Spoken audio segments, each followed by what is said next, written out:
അദ്ദേഹം ഒരു ഗണിതശാസ്ത്രജ്ഞൻ കൂടി ആയതുകൊണ്ട് പറയുന്നത് ശരിയായിരിക്കാം. അല്ലെന്ന് പറയാൻ നമ്മളാരാ? ഇങ്ങനെയാണെങ്കിൽ ബാലഗോപാൽജി, നമുക്കൊരു കാര്യം ചെയ്താലോ? ഏപ്രിൽ മെയ്യിലേക്ക് ഇവിടെ തെരഞ്ഞെടുപ്പ് നടക്കുക. അപ്പോൾ ഒരു ഫെബ്രുവരി മാർച്ച് ആകുമ്പോഴത്തേക്ക് നമ്മുടെ സംസ്ഥാനം കേരളം സമ്പന്നർ മാത്രമുള്ള ഒരു സംസ്ഥാനമായിട്ട് അങ്ങ് പ്രഖ്യാപിച്ചാലോ? 7,000-6,000 രൂപ ഇനി വരിക. പിന്നെ അവരുടെ വരുമാനം വേറെ ഉണ്ടല്ലോ.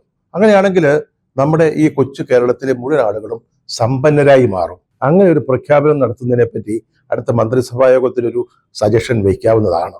ഇതിനിടയ്ക്ക് ഒരു പ്രധാന ഹെഡ്ലൈൻ ഉണ്ട് കേട്ടോ, ഒരു മുഖ്യ വാർത്ത. അതായത് നമ്മൾ ഈ PM ശ്രീ പദ്ധതിയിൽ നിന്ന് തൽക്കാലത്തേക്ക് പിന്മാറുകയാണെന്ന് മന്ത്രിസഭ തീരുമാനിച്ചതോടെ കേന്ദ്രം ഒരു പെനാൽറ്റി കോൾ അടിച്ചിരിക്കുക. ഈ സമഗ്ര ശിക്ഷാ കേരളം പദ്ധതിയിൽ നമുക്ക് കേന്ദ്രത്തിൽ നിന്ന് കിട്ടാനുള്ള കാശ് കുടിശ്ശിക, അതിന്റെ ആദ്യ ഗഡുവായിട്ട് ഒരു 319 കോടി രൂപ തരാമെന്ന് ഈ ധാരണാപത്രം കരാർ ഒപ്പുവെച്ചപ്പോൾ കേന്ദ്രം സമ്മതിച്ചിരുന്നതാണ്. അത് കേന്ദ്രം അങ്ങ് തടഞ്ഞു. ഗോവിന്ദ.